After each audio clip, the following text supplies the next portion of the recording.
പ്രണയത്തിലാവുക എന്നത് അത്ര ബുദ്ധിമുട്ടുള്ള കാര്യമല്ല. ആർക്കും ആരോട് വേണമെങ്കിലും എപ്പോഴും തോന്നാവുന്ന ഒന്നാണത്. എന്നാൽ രണ്ടുപേർ തമ്മിൽ മിണ്ടിയില്ലെങ്കിലും കാര്യങ്ങൾ മനസ്സിലാക്കുകയും ഒരാൾ മറ്റൊരാളുടെ പ്രവൃത്തികൾക്ക് ഊർജ്ജമാവുകയും ചെയ്യുക എന്നത് ചില്ലറ കാര്യമൊന്നുമല്ല. ബാഹ്യമായ ബന്ധത്തിനപ്പുറം ആത്മാവ് കൊണ്ട് ഒന്നായവർക്കേ അത് സാധിക്കൂ. ഇവിടെ സംഭവിച്ചതും അതാണ്. ലോകത്തിലെ തന്നെ ഏറ്റവും പ്രായം കുറഞ്ഞ കോടീശ്വരന്മാരിൽ ഒരാളാണ് ഫേസ്ബുക്ക് സിഇഒ മാർക്ക് സക്കർബർഗ്.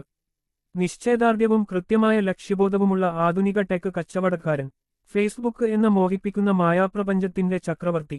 എന്നാൽ പ്രണയത്തിലാവുമ്പോൾ ഇക്കാര്യങ്ങളെല്ലാം അപ്രസക്തമാവുന്നു. അയാൾ ഹൃദയം നിറയെ പ്രകാശവും സ്നേഹവുമുള്ള സാധാ മനുഷ്യനായി മാറുന്നു.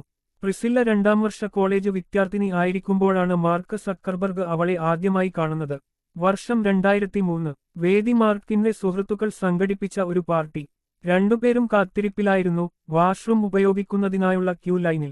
എപ്പോഴാണ്, എവിടെ വച്ചാണ് പ്രണയം മുളപൊട്ടുകയെന്നു ആർക്കും പറയാനാവില്ലല്ലോ. ഇവിടെ അതങ്ങ് സംഭവിക്കുക തന്നെ ചെയ്തു.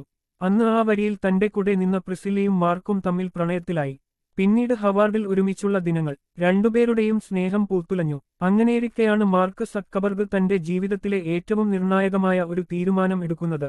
തന്റെ വലിയൊരു സ്വപ്നം പൂർത്തീകരിക്കാനായി മാർക്ക് പഠനം ഉപേക്ഷിച്ചു. ഹവാർഡിനോട് എന്നേക്കുമായി ബൈ പറഞ്ഞ് ഇറങ്ങി. ആ പടിയിറക്കം ലോകത്തിന്റെ നെറുകയിലേക്കുള്ള പടികയറ്റമായി മാറാൻ അധികകാലം വേണ്ടിവരില്ലെന്ന് മാർക്കിന് മനസ്സിൽ നല്ല ഉറപ്പുണ്ടായിരുന്നു. ഫേസ്ബുക്ക് എന്ന ലോകത്തിലെ ഏറ്റവും വലിയ സോഷ്യൽ മീഡിയ പ്ലാറ്റ്ഫോമിന്റെ കഥ അവിടെ നിന്നാരംഭിക്കുന്നു. പ്രണയത്തിന് ദുരം എന്നത് ഒരുകാലത്തും ഒരു വിഷയമല്ലായിരുന്നു. ഇവിടെയും അതുതന്നെ ആവർത്തിച്ചു. മാർക്ക് സക്കർബർഗ് തന്റെ തിരക്കേറിയ ജോലിയിൽ മുഴുകുമ്പോഴും യാതൊരുവിധ പരാതികളുമില്ലാതെ അങ്ങേയറ്റം കരുതലോടെ പ്രിസില്ല കൂടെ തന്നെ നിന്നു. മാർക്ക് കാലിഫോർണിയയിലേക്ക് താമസം മാറിയപ്പോൾ അധികം വൈകാതെ കാലിഫോർണിയ യൂണിവേഴ്സിറ്റിയിൽ വൈദ്യശാസ്ത്ര വിദ്യാർത്ഥിനിയായി പ്രിസില്ലയും അവിടെ എത്തിച്ചേർന്നു. ഇന്ന് മൾട്ടി ബില്യനെയർ ആയി നിൽക്കുമ്പോഴും പ്രിസില്ലയും മാർക്ക് സക്കർബർഗും തമ്മിലുള്ള ബന്ധത്തിന് ഒരു ഇടിവും സംഭവിക്കാതെ മനോഹരമായി തന്നെ മുന്നോട്ടു പോകുന്നു.